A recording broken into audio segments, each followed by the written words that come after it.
bird Christmas ornament because she's a Christmas fanatic, and but it's just so strange. There are just hummingbirds everywhere here. So that's Well, my it looks like Missoula we're in a Trinidad good connection. spot for you right now.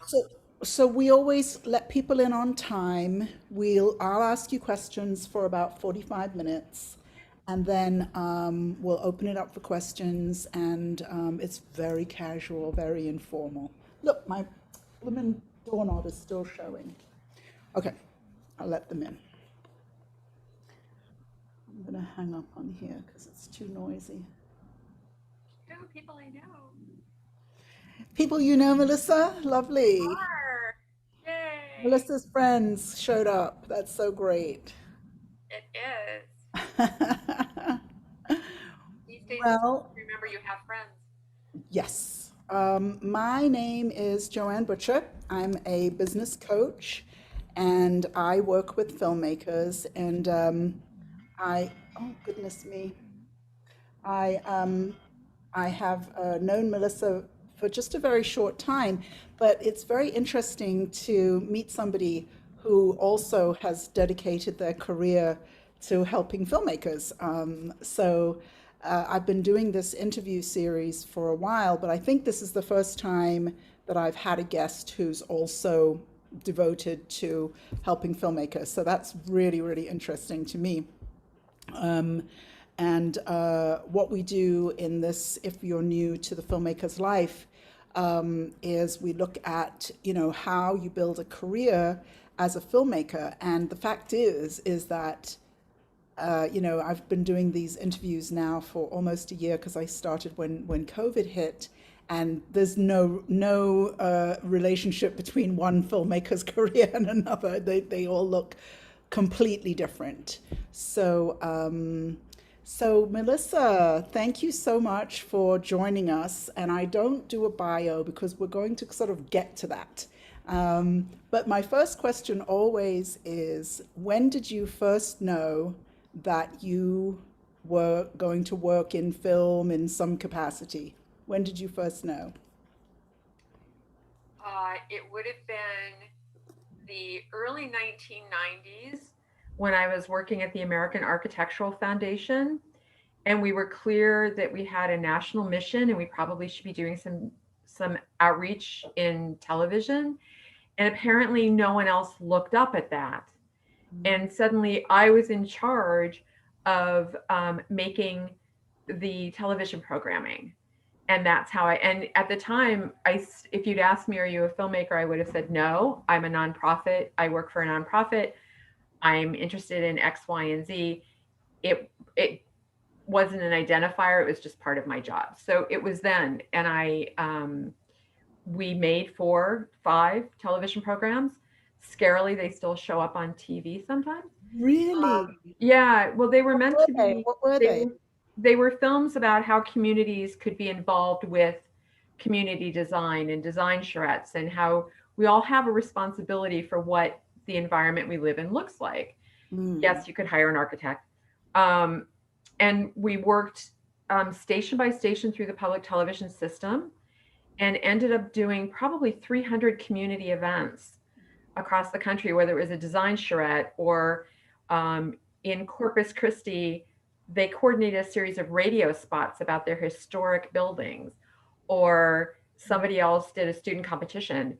So it was this very interesting way over a course of about 6 years of getting these films made and out there and distributed in a different way. And through that, I met many people at the Women in Film and Video organization here, hired some of them to work on the projects, um, fired one of them. Um, and So I knew about the organization. And then when I left one, things just worked. So it was great to be able to come here and be someone who loves good storytelling and understands the power of media, but has no interest in making her own film. So I can put all my energy into, oh, I love that idea. What are you trying to do? How are you trying to do it? Have you met so and so yet? So it's really, and I'm also not wedded to any one way to make them. So I can be very open to those other ideas and then say, how are we subverting the system? I'm sorry that I keep going back, but I'm very intrigued by these shows that you were doing with the community design, because I think that one of the areas that is very interesting for filmmakers to understand is about what might be called marketing, but also what I've seen through the years is that term became. I like to direct filmmakers to the ITVS website, which is the commissioning arm of the for PBS, and they just have so much information there. You can get a master's degree in filmmaking there. But what they did at one point call, I think, community engagement, then became audience engagement, then became audience development, then became impact, which is the term used today. And so it sounds to me as though you were doing that with those films. Can you talk about the way that you connected the Sure. making of the films with the community work? Yeah, I'll even go back to how we got the funding for Uh-huh. both of them. Love it. So we, as I said, I was at the American Architectural Foundation, and we had an alliance with the American Institute of Architects, which is a professional group for architects. Um, I helped to run a program that connected product manufacturers with architects. So people like Pella Windows and Otis Elevator and Mm. Forbo Flooring, whatever. I was building bridges all the time. So we went to one of those partners who does no advertising because they don't need to. And their major market is now Europe because at that point, but because I don't want to identify, well, it was Otis Elevator. It's Otis Elevator Company. They weren't building a lot of tall buildings in the US, but they had a lot of local government contracts for maintenance. Yes. And so we were able to come up with a way to get them on board to do most of the funding, to say, here's a great way for you to reintroduce yourselves to those local government leaders. You're not trying to sell them anything, you're not trying to get them to buy anything, but they're all trying to figure out these questions. We can bring this kind of piece to you. So they came on board. So we had some funding for the first one. Then we worked in depth as we were building the films, and each one featured 4 communities that were solving a particular project. So a small town in Iowa, Chattanooga, Tennessee, Gaylord, Michigan. I mean, an odd, interesting collection of places. Uh-huh. And then we would work, is there an architecture group nearby or an architecture firm? Or is there a chapter of the AIA there? What Uh-huh. kind of work are you doing in that community? Oh, you could use this for that. And I think one of the most fun things, which took me to the second film to learn, is we always were very clear in, oh, these stories are about walkability, historic preservation, whatever they were. And then somebody would call and say, I want your film about handicapped accessibility. And I'd Mm. be, what film do you mean? And everybody brings to your film what they need out of it. It may have nothing to do with what you put into it. That's so great. So I got in the habit of asking, well, which one do you want, rather than trying to guess.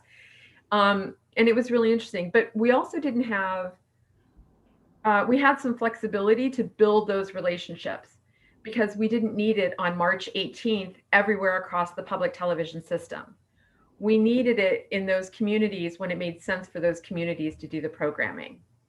We also drew on the fact that many public television stations are actually chartered by universities. Mm. So does that university have a school of architecture? Do they have a public design piece to it? Is there whatever?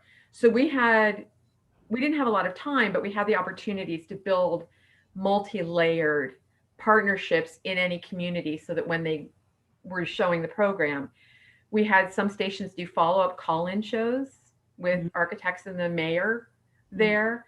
We had others do radio programs. We had others go into the schools and work with young kids, because we also found, again, we were changing the conversation, not what's wrong with your city today, but what do you want it to look like in 10 years? What's the kind of place you want your children to grow up in? And how do you change the conversation to get them thinking beyond, I don't like the day you collect trash. So, but any filmmaker has that possibility because you're in control of the story you're telling. And, because of funding or because of this or because of that, your schedule gets elastic. And so when it's stretching and it's not working the way you want, that's a great time to think, who am I missing in this conversation? Or who's that person I was meaning to call? Now might be a good time to do it. Or I just need to go sit and stare at a hummingbird for a while and understand that it can take a lot of motion.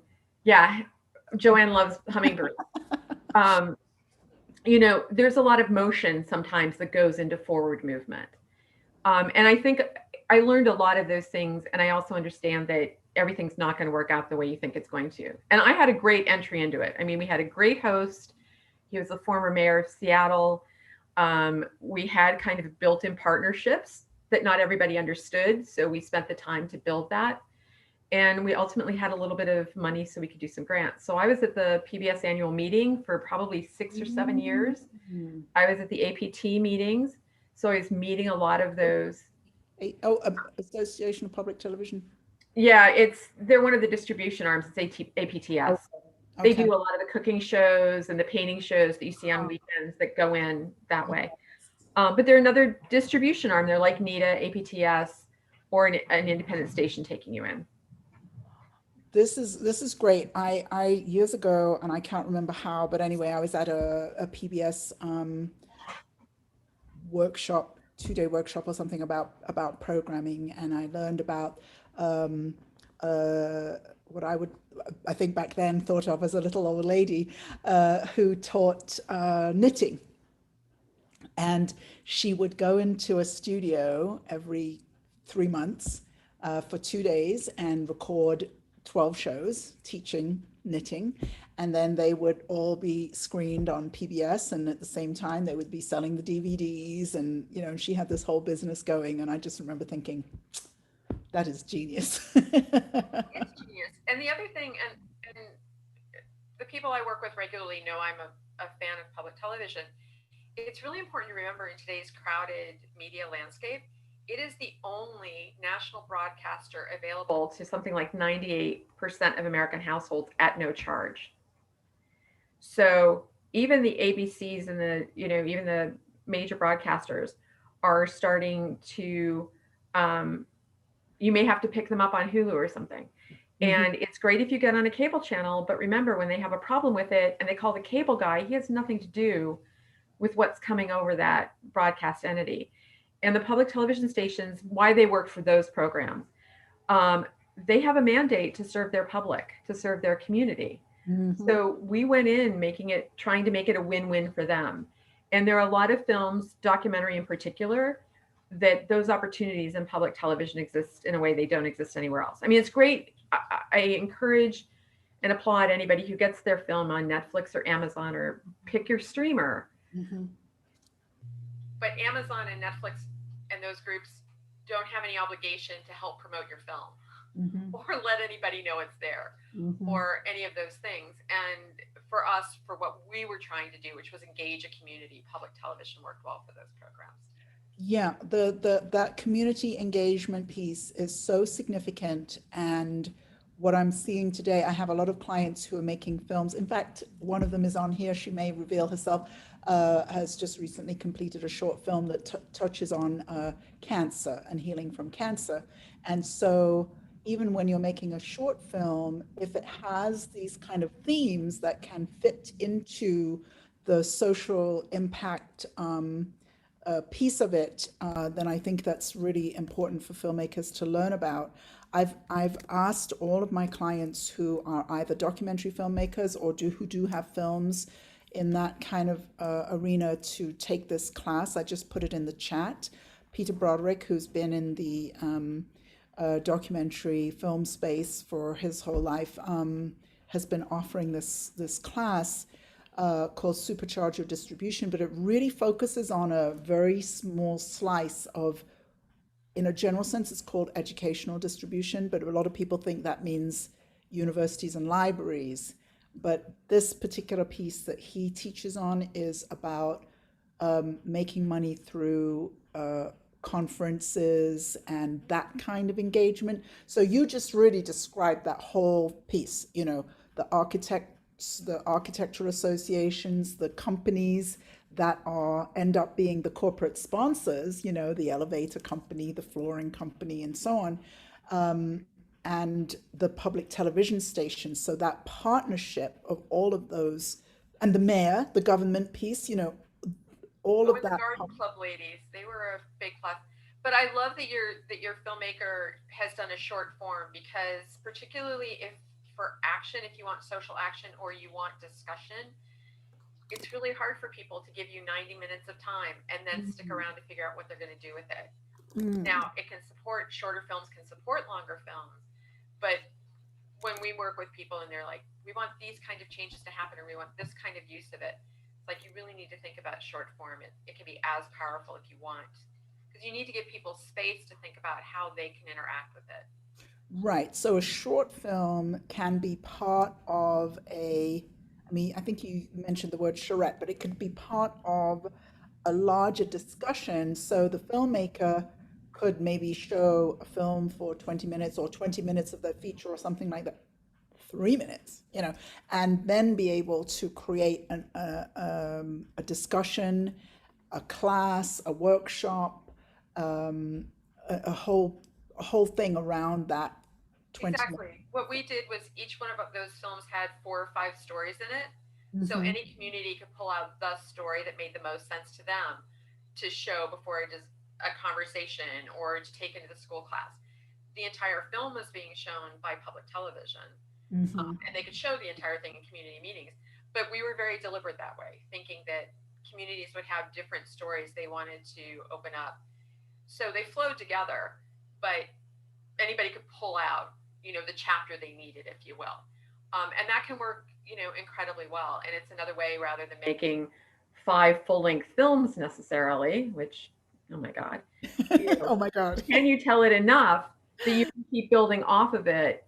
But there may be a lesson from them in that other story as well. So again, we were going for maximum kind of flexibility in how a community would use it. And the most exciting ones for me were the ones who would go back and pull another section out. They felt, oh, you've given us 4 opportunities to really carry this conversation forward, and that was pretty cool. It's pretty cool. Yeah. Another thing that you mentioned in passing is about public television. Now I wanted to try and catch what it was you said, but that often you can take your viewership on public television and leverage that with your potential corporate sponsor, because the corporate sponsor is no doubt looking for eyeballs. And so, and public television, you know, has great data on their viewership and things like that. So you can take those numbers that you're getting from the public television viewings and take them to be able to create a partnership with a corporate sponsor. Yes, and the other thing I think that for us was a good learning experience, and certainly for me, was public television has very clear guidelines of who can sponsor a program, and they want no perceived conflict of interest, Right. which was an interesting lesson for some of my colleagues to learn, who just wanted their name out there. Look at how great we are. Um, but it forced us to make, one, I think, better programming, and two, it also gave us more opportunities at the other end. That was probably one of the best lessons I took from that, carrying it forward to my current job, which is, if you want someone to be able to use your film, you don't want there to be a perceived conflict of interest. Doesn't mean you don't have a viewpoint, doesn't mean you're not trying to convey an important story and a point of view, but probably for maximum use, you kind of want it as clean as possible. It also makes it easier for you. It makes it much easier for you as a filmmaker to say, no, I'm maintaining editorial control over this. If I give you editorial control over that, we've just closed off that avenue of broadcast. This is why we don't want to close off that avenue of broadcast. So there's a wonderful piece there. And you should do that no matter where you're planning to broadcast it. But for me, it was a great lesson that I learned through working with public television stations.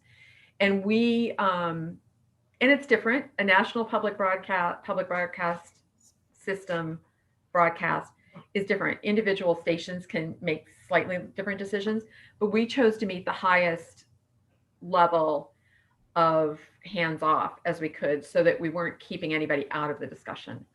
And it made it easier for community groups to use it too, you know. So um, yeah, it was an interesting learning experience. It was good. Fabulous, I was there. fabulous. So what happened?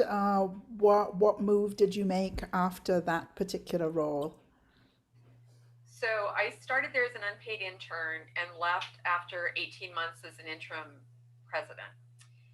So they could hire, nothing personal, but a 50-year-old white guy, which they did, and he recruited me, Architecture. so that's fine.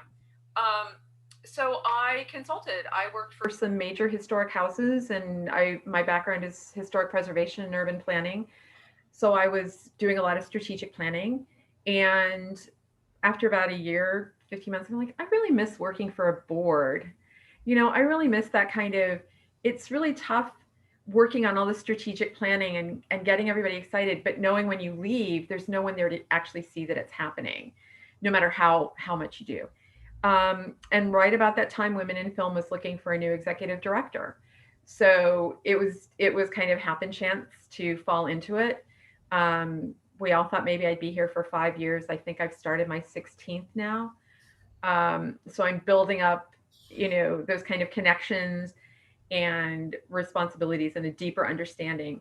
So it worked out really well. And again, I think even when I was interviewing for the position, it was like, well, I'm a nonprofit executive. I love nonprofit work. And that's important because you want to find those organizations you can work with that are sustainable and have a long-term mission to do the work they're doing. And so, I'm lucky this is an organization we're going into our 41st year, which is kind of shocking. Wow. That these filmmakers have banded together, and many of our founders are still engaged with the organization and still making film. Wow. Yeah, it's totally cool. That's fantastic. And then we have new people coming in all the time of like, I think I have an idea to make a film. So we're constantly re-energized by those new stories Yes. and ideas coming in. And some of our longest term members are our most tech savvy people, and others aren't. But Uh-huh. so it's really this, I've lucked into a very mutually supportive community where people care that somebody has a story they want to tell, and how do we do it. And a couple of my colleagues that I see on the phone are great of like, hey Brian, somebody just asked me this question, do you have an idea? And call. Or I'm busy this week, but you might work with Mark, he can do it for you, or something like that. So we really focus in on independent storytelling and independent filmmaking. And a lot of people,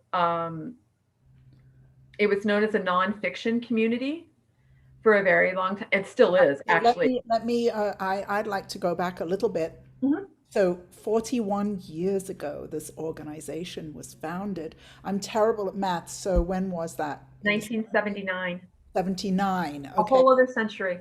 Yes, and so 79 was what, the height of video production?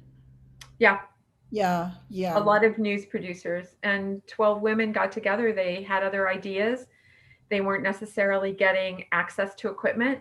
They Mm, didn't feel like they were getting good right. feedback on their work.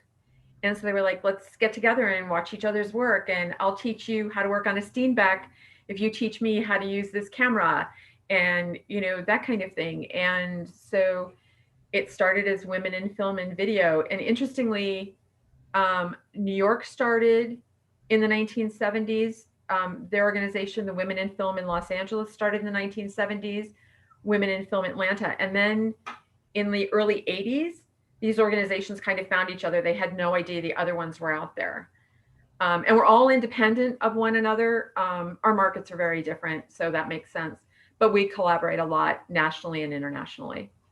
Yeah, it's so interesting going back those days. So I came to America in 84 and started volunteering with this organization showing films. And then we started our own media center with classes and with a theater, which ended up being a first run theater. But when what I was really interested in was the nonprofit world and all the media centers around. So we were kind of the baby We were founded in 1990, and we were sort of a baby. And then there were all these organizations I learned that had been doing running media arts centers for 30 years, and that had had trodden these paths a long time before us. I don't know if you knew back then, but Gail Silver, who ran the San Francisco Film Foundation, she's still around. I actually have to give her a call. But all these people who had been pioneers, and the thing that you just said, I don't know if filmmakers today can understand what it was like to not be able to have access to equipment, you know, Or the internet. or the Also, internet, this is right? 1979.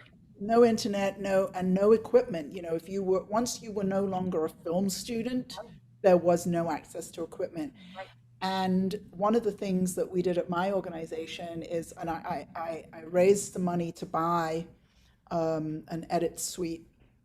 I think we spent about $50,000 on it.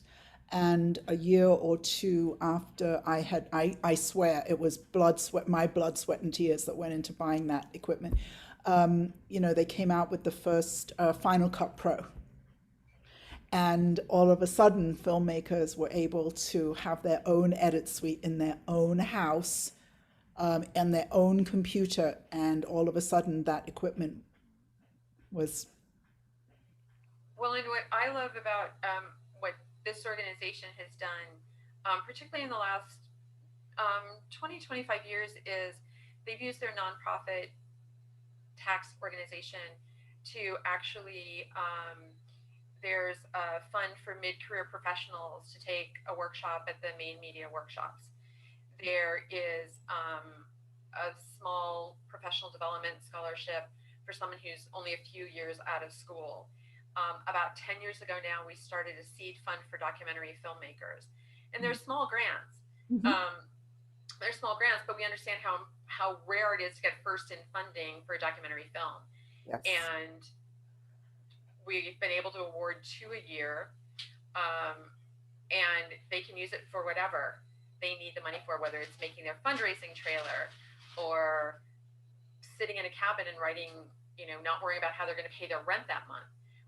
Whatever. It's how do we bring people up to the next step of their project? And then just a year ago, we started the Jane Cusimano short narrative film finishing fund.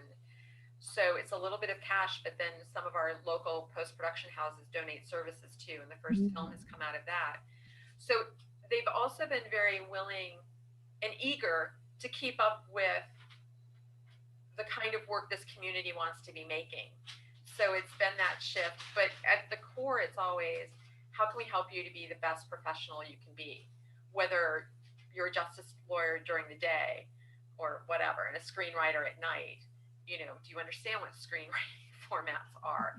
Do you understand why that's really a novel? It's not a movie, come back later. Yeah. Whatever those pieces are. And again, we just have a very rich group of people that are willing to share the lessons they've learned as well. So it's usually fun. It's usually fun, yes. When you came in, so 16 years ago, what did you find at the organization, and what have you been able to change or see change over those 16 years? Probably related outward facing, the biggest change we've made is more work in the narrative section in narrative films. So we started ScriptDC 15 years ago, which is a filmmakers conference, has documentary strands in it, but is much more about directing actors, writing screenplays, editing a narrative, which is different than a documentary. So that kind of positioning to what the community was looking for. And what I love is the documentary filmmakers who are now looking at that documentary film they made and how could it be a narrative as well to attract a different audience. And sometimes telling that story from a narrative perspective, difficult stories. So for example, my favorite film right now is Promising Young Woman, which if that had been a documentary, it would have been completely unwatchable. It's just too uncomfortable.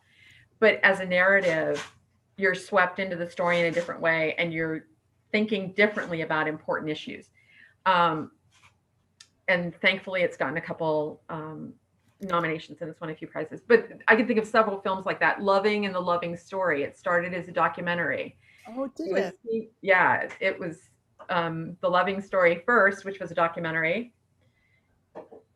Gentleman in Australia, whose name I can't remember, sees the film, says that's a gorgeous story. He ultimately directs the narrative film that most people have seen. But now you can go back and see the story too.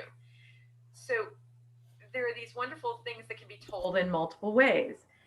And they're going to find different audiences who then are going to look for something else. So I think one of the biggest changes, we've also become a fiscal sponsor for member projects. So that was something that didn't exist. And that took about 5 years of conversation with the board.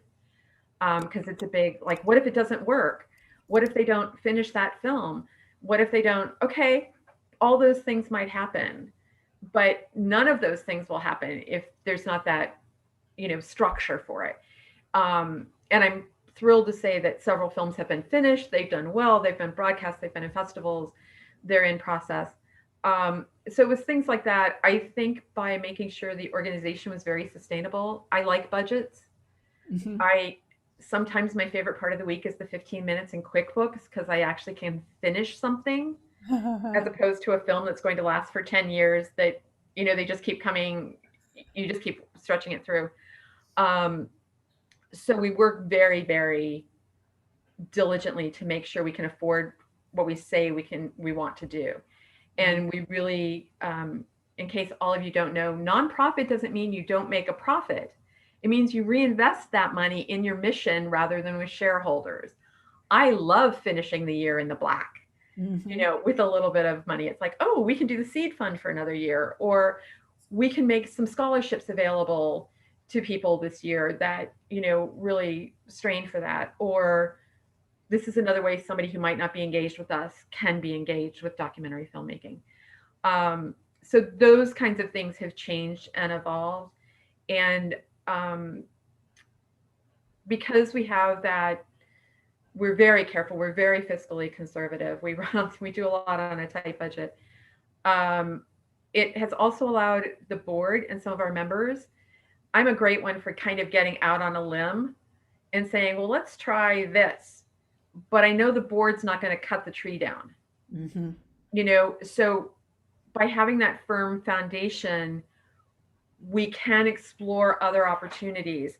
We can say, there's another way of doing this. Let's really try and figure it out. We've really been able to focus on independent filmmakers and those stories. And it's great if it's great if a studio options your film. If that's what you want to do, know that you may not get to work with it anymore. They bought your screenplay, doesn't mean they bought you. So really, really focusing on what can we do for independent film production here. And we really kind of think of ourselves as probably Austin 25 years ago. And we're starting to have those filmmakers who are doing good work and want to stay here. So how can we start swirling other things into that? We have some screenwriters now who are writing amazing work that's getting attention, that's winning awards, that could be produced tomorrow. And they may produce it because we've got the teams here. I mean, we have Oscar-winning DPs who live here. We have Oscar-winning editors who live here. We have an incredibly rich talent pool to pull from.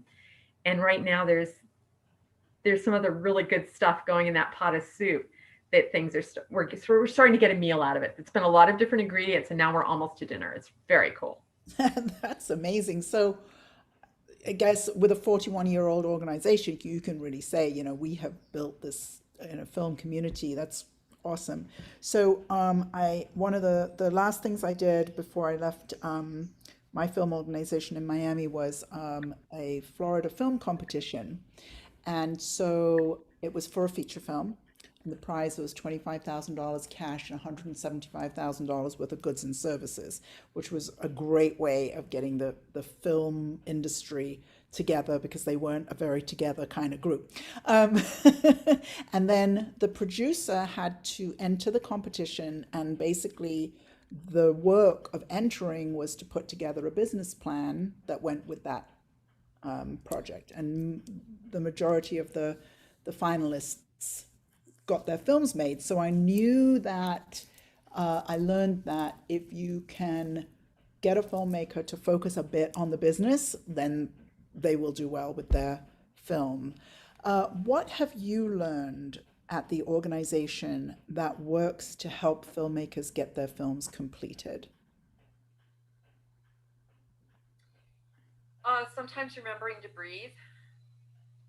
Um, I think the biggest thing that I say over and over to filmmakers is um, don't, I don't know how a good way to put this. There are a lot of people in this industry whose job is to tell you no, or they think their job is to tell you no. They think that's what they're there for. So don't ever start by telling yourself no. Mm-hmm. Let's find you someone who can take you to that next step. Or, oh, they're never going to fund it. How do you know they're not going to fund it? Have you asked them? Okay, they may not. One of the women who is the chair for ScriptDC, Jane Barbara, really good screenwriter, and she was in marketing for years, and she said, I like no's because you're going to get 10 no's for every yes. So every no I get gets me closer to that yes. That totally changed my way of thinking about things. And I think working with women, and women in film and video is open to all genders, all genres, and all experience levels. So, and it has been since the beginning, actually. But I'll often say women is actually the only term that encompasses all genders right now. You know, men don't bother to do that in their gender. Again, nothing against men. As you can see from the chat, really like the guys I get to work with. But what is that inclusive piece of it? But I do think women quite often we edit ourselves sometimes before we need to. We've been brought up in certain ways, and I really work from a position of subversion. I don't. If you're waiting for someone to give you permission, you're doing the wrong thing. If you're waiting for someone to give you permission to tell your story, it's not going to get told, because they don't care about your story necessarily. Until they see it and hear it, they don't care. They don't know that it's important. So I think it's things like that. And so we work a lot to how do we empower those things. Again, I'm delighted if you want to work within the studio system, that's great. I don't think they're doing particularly interesting work. I don't think they're particularly funding important stories. They'll acquire your work later after you've built the audience, had it at the right festivals, won the right prizes, and done all that. They're not going to make you whole, probably. So what's that other system? If we all play that game, how do we change the sport? And I'm really interested in changing the sport. You just said about, we could probably talk for a whole week about that last couple of sentences that you just said. The language I use around that is, which business model are we in? So you were just talking about the studio business model. If you want to work in the studio system, from my perspective, then that needs to be your focus, and there are ways of working in the studio system. They probably are not about being an independent filmmaker and making a film and getting that way, although obviously that can happen. But the studio system tends to be that path of, that's written about, working in the mailroom and working your way up, that kind of thing. But you just have to know. I heard it said beautifully by an HBO executive. She said, I've always known I'm an inside cat. I need a job with a paycheck. And a lot of filmmakers are outside cats. And I think that's changing too. And Marilyn, I really appreciate your question. Yes, I would love to talk about that. I think that's changing as well. So as you mentioned before, 40 years ago, it was impossible for an individual to own all the camera equipment they needed to own. Yes. Tell their story. It was impossible. Now you're carrying it in your back pocket or your purse. Yes. And that change in technology, I work with a lot of people who have day jobs in something that's completely not media. Yep. And one documentary filmmaker here that I really admire, she's like, no, I want to keep that job because I have to take a 3-week vacation. Mm-hmm. And I can concentrate on my film in that 3 weeks, and I can work on it in between, but it forces me to do it. Where if I were making my film, I'd have 600 other things interrupting me all the time. And that was such an interesting framework for me. And I think the stories that are coming out of this place, because they're informed by all those other experiences, are very different. Marilyn asked a question about age discrimination in the film industry. As a gray-haired white woman who refuses to dye her hair because I've got more important things to do, sure, we can talk about that. But I've also just worked with a filmmaker in her mid-70s who's just done her first documentary and was supported in the industry. And I think that there are so many levels of discrimination in the industry because we're giving the power to a select group of people and actually pretending that they have the power. So a lesson I learned the first time I was pregnant was that I actually knew more about pregnancy than my doctor, because if he was a man and had never been pregnant, even though I didn't know anything, I still knew more than he did. And that changed our power structure a little bit. It freed me up to ask him different questions. So I think we all buy into those myths of how you're supposed to make a movie. Oh, mortgage your house. Oh, max out your credit cards. That's the way you start making a movie, which also means you're not going to make another movie for 10 years until you have some kind of credit again. That's right. But you don't have to, but we buy into that story. Or, oh, you have to be, it has to be a 14-hour day on set. You have to, no, it doesn't. It can be 8 hours. Do your pre-production, for crying out loud. Run a family-friendly set. Do it in 8 hours and go home for dinner. Everybody's going to be happier the next day, and probably nobody's going to die in an auto accident on their way home because they fell asleep at the wheel. Right. And I think there is lots of opportunities for older people, however you define older, to tell those stories, and the technology is there. And if you're not comfortable with the technology, you can find somebody who is. If you've reached a certain age, you know how to get things done, or you'd be dead. I mean, there are those pieces. So we can pull those resources, particularly women. The best production managers I know are women who are running a household with children and a husband or a partner or whatever. If you can make all that happen, and there aren't dead bodies at the end of the day, what is it you can't do? And at the same time, you're telling a story because you're engaging that child. You're, all of those pieces still running together. I think there's some real opportunities. NIWIFT started about 5 years ago now, maybe, a writer's lab for women over 40, funded by Meryl Streep. I think Nicole Kidman's funding it now, and a couple others.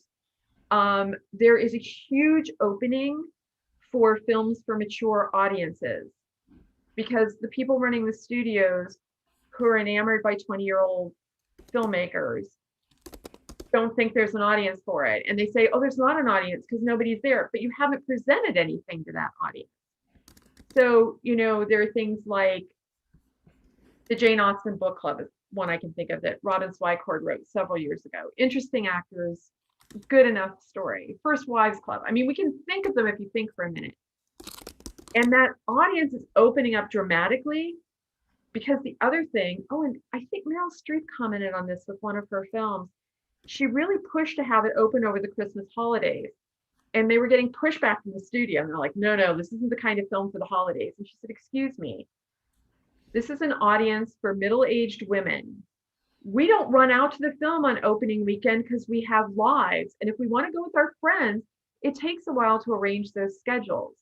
But over Christmas, we have some time off. Our families are there. We've got this. And it blew box office. And I can't remember which one of the films it was.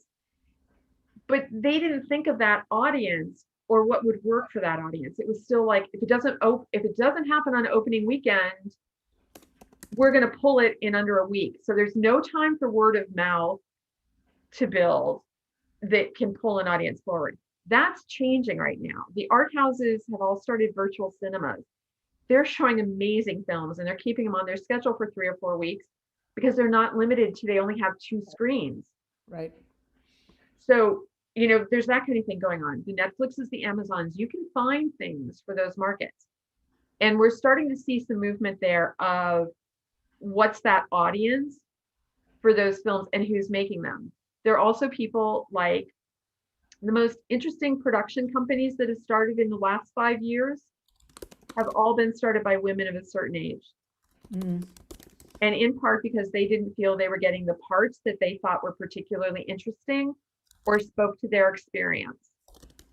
And they had enough name recognition and enough money and enough connects that they had production houses set up. And that's everybody from Margot Robbie, who's in her 30s, to Reese Witherspoon, who's probably in her 50s, and Nicole Kidman, who's probably in that age. But they're selecting different and they're doing different work. And there's a conversation about it, Marilyn. But what I really think needs to be happening is you having that conversation too. And we've had some of our filmmaker films do very well by touring retirement homes, many of whom have in-house television networks. And they found that they got more eyeballs and more money by selling to that system's in-house network than they were going to get from Amazon or Netflix. Absolutely. So it's just how do you look at it differently? And then say, oh, well, I don't see enough of that. Who can I find to pull that together differently? And I'm sorry, but younger people are actually looking for role models of how they're supposed to handle their 50s and 60s and 90s. I mean, I think that you actually spoke to it before when you said that women particularly have been conditioned to tell themselves no before anybody else tell. So to me, that question about, talk about age discrimination is that sort of thinking. I'm saying no to myself because I'm too old is what I'm hearing there. And I also was thinking as you were sharing, because what happens when you are in your position is that you become a gatekeeper. And it's very interesting to me when I've been in the position of being a gatekeeper that I find I have to make the decisions that are annoying by all the other gatekeepers. that's In really that, interesting. I think of myself as a portal, not a gatekeeper. yes, absolutely, So absolutely. I may still tell you something you don't want to hear, because that's part of a portal too. Oh, it's a 25th cliff on the other side of it. Maybe you don't want to go through there right now. But I think that's an interesting way to do it. And there are a lot of gatekeepers out there. I'm not saying that. But who didn't think Jessica Tandy held the screen in Driving Miss Daisy, for example? Who are those people? Nobody's complaining about how old Anthony Hopkins is right now. Right. There's never a question, which is one of those things that we have to call it out. I'm sorry. Yeah.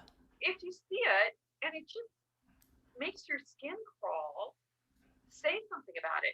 And filmmakers have so many ways to say something about it without just, doing this. Right. How many times do we see, oh, it's creepy for the woman to be that much older than the man in that relationship. Okay, creepy to who? You? Does that make you uncomfortable? Oh, okay.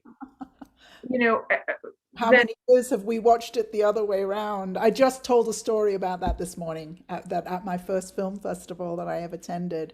I got to basically take care of a young woman from Hungary who was the star of a film in which she was apparently obsessed sexually with this older man. And the amount of sexual, how do I say, aggression towards her was stunning to me. I got that experience my first time in a film festival, and she was just playing a role, but apparently it's a role that our society thinks is fine, to have a 23-year-old obsessed with this 60-year-old guy. Well, I find, oh, wait a minute. I just remembered how old I am. I was going to say, I find 60-year-old men interesting, but then, I did the math. Sometimes they're interesting. Yes. And I find 80-year-old men interesting. Yes. But I know some 20-year-old men that I find interesting too. And I don't want to speak with any of them. So that makes it easier. Kip, I was going to respond to your question. That one, I wanted to know if that teacher was still teaching, because that just doesn't seem like a very proactive way to teach. And I do think I think there are a lot of people who that kind of quadrant marketing or looking at something that way is comfortable for them. A lot of what I'm asking, not just the filmmakers to do, but those decision makers to do is expand their thinking. Because we keep turning out the same thing over and over again, and it's not very interesting anymore. And Yeah. partly we have to have examples that show, I mean, I'm sorry, I saw audiences that ranged from 10 to 60 at the Harry Potter movies, and they weren't all there with their children. Right. And I've seen some of those audiences. I just watched Moxie with an audience that ranged from teenagers into their 60s. Now, it was some mothers and daughters, but not completely. And everybody was taking something different from the movie. It's Amy Poehler, just, it's out of her Paper Kite program. It's on. So let's If we don't open it. get back to those expectations aren't going to change. Right. Let's Melissa, I'm sorry to interrupt. Let's open it up for questions. And on this particular group, what I like to do is have you raise your hand, be on video, ask a question. Diane's had her hand up for a while. You can raise your hand physically or in the where is it? The reactions, I think it's where you raise your hand. So Diane, go ahead and ask your question. Oh, first of all, thank you, Melissa. This has just been absolutely invigorating and inspiring. So exciting. There are so many things I could ask you. I'm making my first feature documentary, and it's a film that's celebrating 7 women who have transcended experiences of sexual and physical abuse. And one of the things that we're looking at right now is also creating short form content as sort of ancillary product, but to bring funding into the film because we can get sponsorship at that level. And so that is where my question lied. When you talked about the films that you made earlier, that you had them broken up into 4 and 5 stories within the film, and with the idea of still wanting to maintain editorial and control over my own product, how do you recommend making those things separately, or do you, because I'm thinking about creating separate content that relates to the film, but is not necessarily a piece of the film that we're using as short form. Right. Well, one thing to remember is you're going to have a website. So there are all kinds of things that go up on your website to support the project, and the shorter pieces can go there. And in some respects, your funder may get more access off your website. We built the programs we did. The stories overlapped a little bit, but they were also discrete stories within, so you could do it the way you wanted.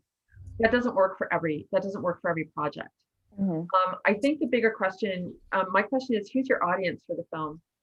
Well, so right now it looks like we've got an audience that ranges from probably late teens to up into their 50 and over. A lot of in terms of what I'm seeing on social media and the attention that we're getting to our website is actually a much younger audience that I would expect, in their 20s. However, I believe that in part that's because I have a number of college students that are interns.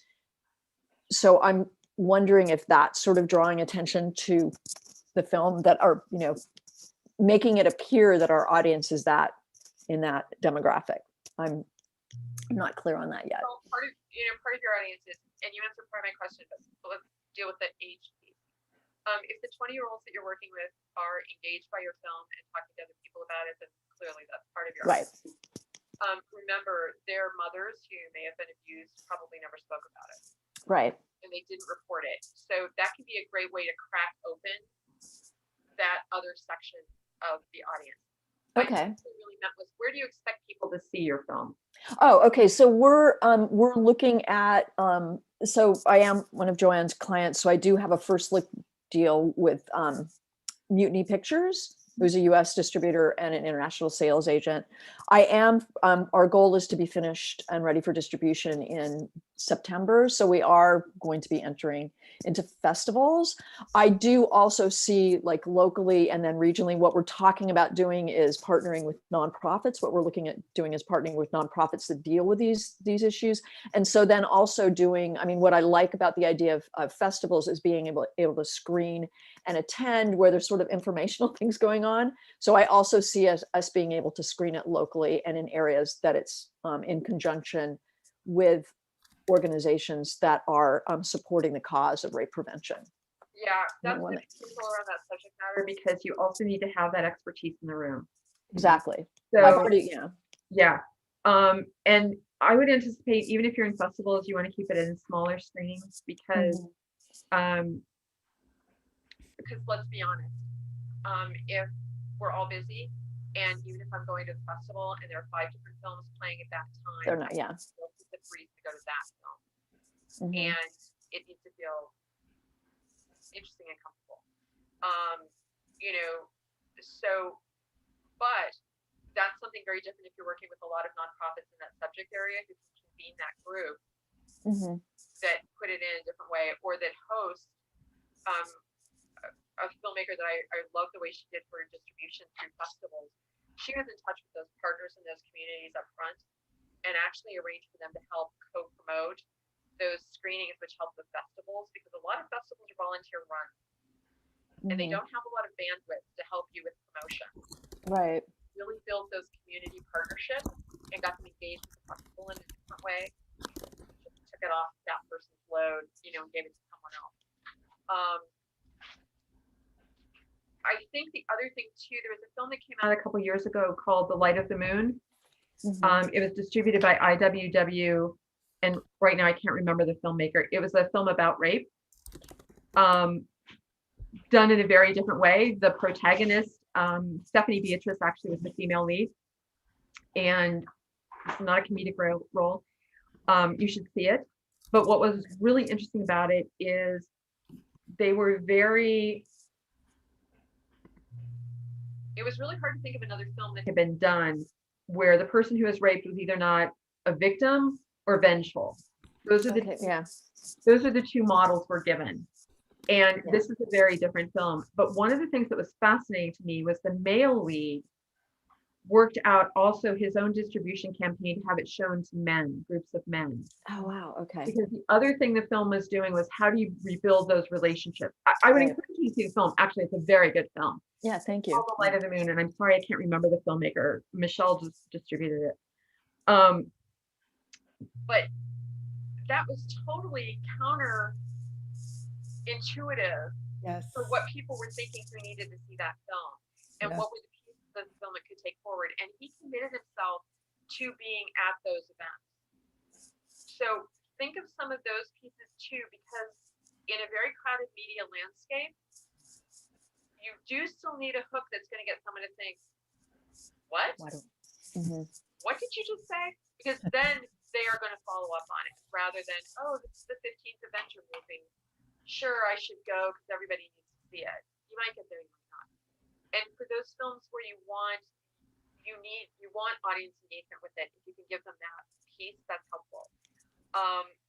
So I would think a couple of pieces that way, but yes, you should have shorter pieces that anybody can take in. They can be available on your website. They don't have to be part of the film itself.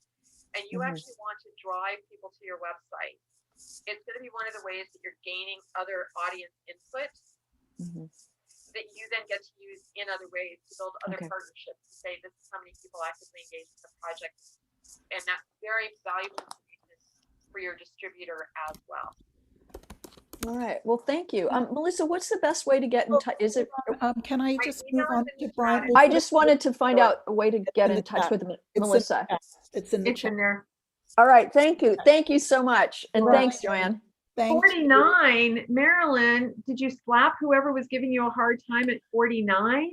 And how old were they? No, that's a real question, Marilyn. How old were they? And we need to be honest, age discrimination in the current situation is much more endemic. And there is a perception I can hire a 20-year-old at less money than I can hire you at, and that's better for my bottom line. Of course, all that knowledge just went out the door. Oh, got it. Got it. I think those of us who are reaching certain ages just need to band together, take it on. But there is that piece of, it is endemic. There are people who are looking at it. I'd have to say one of the best things about that is SAG-AFTRA, 3 years ago, taking ages off their profiles and actually saying you have an option of whether you put your picture up or not, because people are making lots of assumptions. Lots of assumptions are being made by how somebody looks, whether it's their color, whether it's their age, whether it's their height, whether it's their mobility. Lots of things are being made, and we have to stop checking off those boxes. He was probably in his late 20s at the time. And I was like 49. And it's really funny because we had a conversation over the phone. He loved my story. I was just writing at the time only, and loved my screenplay. I went into his office. I mean, we had talked many times over the phone. He was ready to sign on the dotted line. We had everything all worked out. When he opened the door and I walked in, his face turned white and he said, "Oh, you sounded much younger on the phone." Yeah. And from there on, everything went downhill. And it was like really, really sad. I was only 40. That was a few years ago. And I was only 49 at the time. And I'm thinking, he's discriminating against me.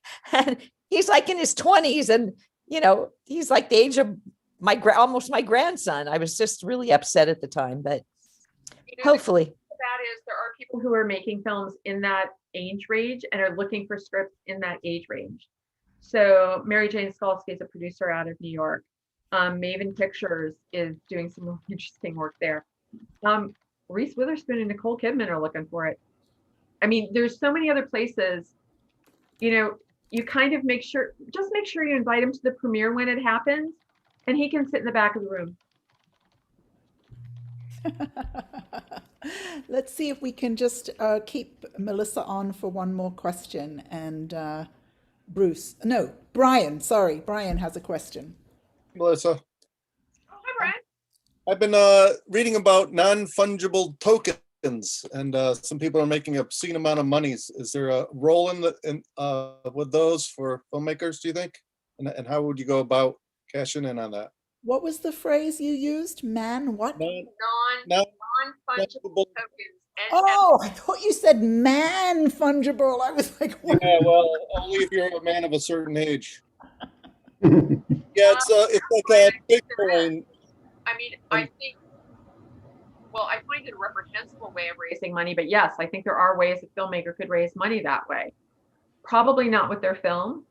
You don't want to sell your intellectual property in a way that's going to compromise what you can do later. But the copyright, that's what's crazy about it.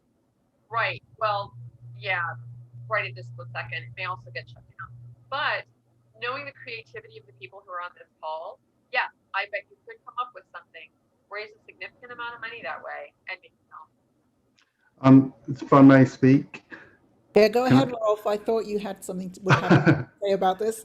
Well, yeah, it's kind of more in my space because my career is in video games, which is, art meets technology.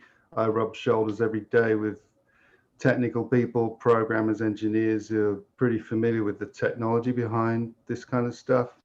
And it's particularly personally of interest because I'm also an artist. So I'm actively interested to be researching heavily for the last month, the environmental aspects, all kinds of aspects to it.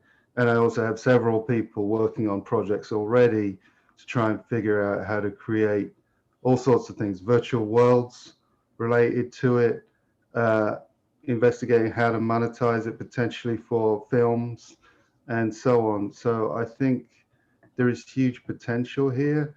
When you said I think you said it's reprehensible, Melissa. Was that because of the environmental concern or any other reasons? I think it's reprehensible because we're a country that doesn't support the creation of art. Every other country in the United States has a minister of culture. Right. So we don't value creation artistic creation and people who want to pursue that as something that should be supported. I think it's reprehensible that this is how artists are starting to fund their work instead of us as a culture, as a society saying, wait a minute, let's do it. Okay, yeah. Great documentary that's just come out. Well, I don't know when it came out. It's called Made You Look, about the fall of the Knoedler Gallery of were they selling fakes? Were they not? Did they know? Were they whatever? And it feels a little bit like that. I think, the stuff that we're hearing about is what's going for huge amounts of money, and people want to. I think it's a plausible way that you could conceivably raise money. Yeah, I think there's all I don't sorts know of how you're going to get taxed dimensions. on it, but Pardon? I don't know how you're going to get taxed on it. Yeah, but that all needs to be figured out. I think the simple version is if you effectively qualify as capital gains, then you get taxed on it as income. But yeah, it's going to be complicated. I will say on the IRS is overworked, so get in now and they won't figure it out for another 2 years. yeah, that's true. Yeah, it might be better ask for forgiveness than permission in this case. But what I was going to say, go ahead, Joanne. I wanted to just say, it's 5 after. I always Oh. tell my guests we want to be on time. If you're open to staying, please, but that your engagement is over. You've all been very generous with letting me speak. I'd love to hear your questions. I can stay on for about another 15 minutes. Okay. Can I make Rob, one go ahead. more Rob, before we move off? And Mark, and then Julia. Go, Okay. Rob. Yeah, don't want to get hung up too much on the NFTs, but I will say the other dimension to it, which is going to be huge, is the not just NFTs themselves, but cryptocurrency in general. There are many people involved who are advocates of decentralization. So a lot of them in this technology want to reach audiences who've never had access to finances before. So in particular, there's a new 3rd generation one coming up called Cardano, and they are actively talking to African governments, and they want to bank the unbankable using cryptocurrency as a way for people to get in with no other means of financial interaction with the first world financial system. They're shut out. So there is a form of democratization aspect to it, as well as the fact that people all over the world, especially in South America, jumping on the NFTs as a way of becoming independent. And this is really popular in the music industry because people feel they can now finally own their property and their works and sell it themselves. Now, I agree the environmental thing is a big concern right now, and I'm pro-environment, so I'm not anti-NFTs, but I'm in go slow mode. So I think people should wait because the technology itself wants to fix the problem of the high energy costs. The financial sector doesn't like paying all those extra fees. So I'm cutting it off now. Yeah, Thank you, Rob. sorry, I think the other part of that too a little bit is, will it actually democratize the art, or does it put it in somebody's basement, for a really poor analogy? And I also used to be a tax paralegal a million years ago. So part of it is just like red flags everywhere in terms of corruption and not getting what you promised, and how are you going to track it down? I think, I would look to how things are done in Africa right now, because they got to leave linear telephone and went straight to cellular. And what somebody in Africa can do on their phone is more than we can do on our phone here, because we're tied to these traditional ways of delivery. Even though we're all on a cellular phone, they're pretending like there's still a line going to it. So I think they're great examples of these exchanges that could be happening in other places. This one, I just think they're concentrating on the wrong part of it. Of look how much money that person made, not what's the underlying problem they're trying to solve. I'd like to solve the problem too. Okay, so Mark, and then Julia, and then I think we'll probably be done. Mark, go ahead. Hi, thank you so much for this wonderful program. So I'm an independent filmmaker. I'm working on my second documentary film. I was picked up by PBS in about 93 markets for my first documentary. And I'm working on the second one. The first one was about a early adoptive feminist who married a Native American. And the second film is about that Native American great-grandson who's an artist. But people keep saying, "Who is your audience?" And I don't know how to answer that question, and I don't know how to quite research, because I'm filling out lots of grant proposals, and I'd really like to have a methodology of determining that. Can I say something real quick? I wasn't waving for a question. I have to leave now, so I was just. Bye, Julia. Bye. Thank you. It's wonderful, Melissa. Thanks. Oh, thank you. And Julia, thank you for that space to think about Mark's question. Two things, Mark. As soon as you tell me your film is for everyone, I know you mean it's not for anybody. Right. So, Right. it's like when you get a PI on set and they're like, I'll do anything. And you basically know, can they get the coffee order straight? So, and that's nothing against PAs, but you know what I mean. Yes. So you do need to think about the fact that you've already had good success on public television. Lets you know something. One, you want it on public television because, to be honest, they are one of the only broadcasters that serves the Native American community in terms of actually getting their product being able to be seen in those places, because they don't have broadband, they don't have this, they don't have that. So one, that's important. But two, is it largely a history audience? Is it largely, it could be feminist, it could be women who marry, you need to have a general idea, because there's so much out there and you have so many opportunities if you can identify a niche market. So, and I'm not saying, and it probably is not Native American, but it might be First Nation people. But there are so many things out there that the rest of the population doesn't know, because that wasn't the history that was covered. It suddenly occurred to me the other day that Alexander Hamilton could have been mixed race, but it never would have been depicted that way in the portraits of the time, because he was a government official. So it never would have happened. But given where he was from and what he was doing, could have been. Who knows? Who knows who else was? So thinking about who those potential audiences are, it could be if where were they from? Where were they located? Were they a Southwestern tribe? Taos, New Mexico, Taos Pueblo. So it could be, I have a Southwestern audience. And then that opens up to you all those people who vacation in New Mexico but don't live there full time. So you may have a snowbird audience because they've chosen to go to New Mexico versus Florida, probably for the culture and the landscape. So you can kind of string back, or if the early feminist, who's the character? Mabel Dodge Lujan. Oh my God. Okay. So I know Mabel. Oh my God. So that opens up California for you, because she was from California originally, and she's been featured in a couple projects that happened out of California.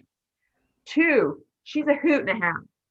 You can get that into every, you can probably get that into every major art museum across the country, because she was a huge patron of the arts. Yes.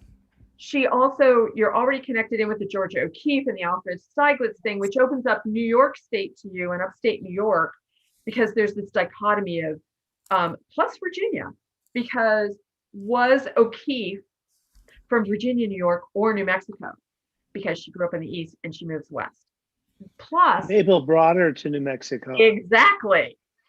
So that opens up the whole Georgia O'Keeffe piece and the major publishers and the whatevers and whatevers. So you can almost spin it, which I wouldn't, because you've got she's such an interesting woman. Oh my, that's going to be so much fun. So there are women of a certain age who will love that movie, because Mabel hits her strides not as a 20-year-old. No. She also basically is setting up an art colony. She had just enough money to make that happen. She was also viewed as an eccentric. Well, who doesn't love an eccentric? The Brits will love that film. Oh, Because there are tons of eccentric women of that age. The Brits? So, think about, there are those pieces. So your audience are people who like rebels, because that's what she was. she upended every tradition of her time. Mhm. That's going to attract a lot of 20-year-olds because they want those, they need those pieces too. So, I would picture as a rebel, who's that early 20th century rebel who established our colonies, did this, did that. And you Now might the get Native railroad American. money because remember the railroads were the ones who opened New Mexico. Hmm. So you may be able to get, you may not be able to get it from, what's his name in Kansas who owns the Burlington Railroad. We all know it. We'll Google it. Mark will Google it. Okay. He's Bill Gates' friend. Somebody on this call knows who I mean. I just can't think of his name. He's from Nebraska. It'll come to me later. So, what are those things? What's that tourist thing? That Pueblo and those places. It may be, think about partnering with the National Park Service or who's the New Mexico Department of Recreation and Tourism. Many film offices, state film offices are in the tourism bureau. See if that's the way it works in New Mexico. Hmm. And then again, you have that rich thing and you get to, she's such an onion. You just get to peel back those layers about her. And there's a real interest of women in that period. You're also making it right around the time of the centennial of the passage of the 19th Amendment. So that's another piece of it too, in terms of there are a lot of groups that came together to celebrate the centennial. Hmm. And there are a couple of museums that'll be focused on women that don't exist anyway, but virtually. So they might be a great screening option.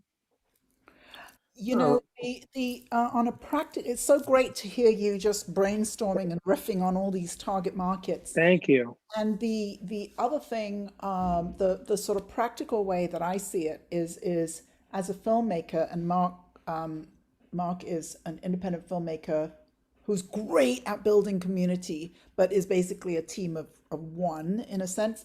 But to go into this marketing piece, I feel as though that we either have to limit the number of target markets. That's the way I was taught. So pick no more than 4, stretch 5 target markets, and focus on those. And you and I have discussed the art museum one. And then how do you pay for the labor to do all of this outreach work? And it's so much, it's filmmaking as spreadsheets, lists and lists and lists of the possible partner organizations and the, all of that. But that is a challenge to go from, I'm by myself, who do I hire, who can help me with this outreach work, with this impact work, which is what we made the film for in the first place. Right. And Mark, 2 things that occurred to me right away. You have a track record with public television already. You want to pitch it to them as part of their arts programming, which they feature in October. And you don't care, it can be, if they do a lot of it on Friday nights and Saturday nights, which could be great for you. See, I've been syndicated by our presenting station, PBS New Mexico. Okay. But I've got about 93 stations that pick that up, but there's still 200 more that haven't touched the project. So I'm trying to contact the World Channel and just not sure where to go. Well, your station, with every distributor, they put out they have the new ones every year. And they promote them in the year, and then they get other new ones. And you have to keep the promotion going beyond that. So, for example, if you send a postcard to those other 200 stations with a compelling image on the front of it, and let them know how easy it is for them to access that. Do they have a small museum or something there that you can work it that way? So it doesn't have to take up your entire life, but to be honest, you've already spent a big chunk of your entire life getting the film made in the first place. You're not going to quit now, and don't quit now. Yeah. The other thing is, what does it cost to be at the American Association of Museum conference, whether it's virtual or in person? You do the same thing you do at a film festival. You've got postcards and you're handing it out to them, and you're reaching those museums that you have no other way of meeting, or some producer, some product manufacturer who's working with those museums. So there are ways to reach a lot of them in a narrow Space and Time. There's also the American What was the Association of organization? Global History Museums, which might be an even What better. was it? So American Museum, what was it? it's the American Association of Museums, it's AAM. AM. And then there's AASLH. Just email me later. Besides, I want to hear more about the film. And Well, you're Oh, going great. to love the film, Melissa. You're going to love it, love it, love there it. was, love there was somebody else, and so be in touch. But I don't mean to, for the rest of you, it's just, don't let somebody else put you in a box about how you're thinking about it. You know, remember, if the one thing you can do is remember why you spent all the time to make this project. What excited you about it? It's probably not the entire project, because you learned lots of other stuff. You had to put it in to make it complete, whatever. What was that spark? And Marilyn's image is kind of inspiring us because it's the Aurora Borealis. What was that spark that kept you on that project when everybody else was just kind of patting you on the shoulder going, there, dear, you're going to make it. We're not going to help you, but there, dear. That's going to open up some of those paths for you. And the other thing is you have to like your film. A filmmaker I worked with used to dread going to things because he said, they make me watch it. And every time I see that one thing I wished I'd fixed, and I didn't.